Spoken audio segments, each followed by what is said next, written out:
ଆସେ ଆସେ ଆସେ ତାଙ୍କେ ଦି ଜଣ ଭଲ ପାଠ ପଢି ଯାଉଛନ୍ତି ତୁ ଆଗ ମୂର୍ଖ। ମତେ ଆସୁଛି ସାରେ। କହିଲୁ 2 ମିଶାଣ 2 କେତେ ହବ? ଆରେ ହେ ଆସିରେ ଗାଣ୍ଡୁ ଆସିରେ ପିଲେ ତତେ ଆସୁ ତ।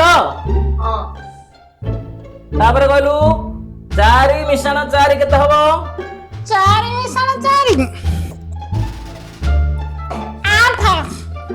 ଆଙ୍ଗୁଠି ଭିତରେ ପକଡ଼ି ହାତ ରଖେ। ଆଙ୍ଗୁଠି ଗଣି କଣ କହୁଛୁ? ପକଡ଼ି ହାତ ରଖେ, ପକଡ଼ି ହାତ ରଖେ। ହାତ ବାହାର କରୁନୁ। ତାପରେ କହିଲୁ 5 ମିଶାଣ 5 କେତେ ହବ? 5 ମିଶାଣ 5 1 2 3 4 5 11 ସାରେ। 11 କେତେ ହେଲା ତୋର? ଏଇଟା 5 ଆଉ ଗୋଟେ ଅଛି ସାରେ। ମୂର୍ଖ ଏଟା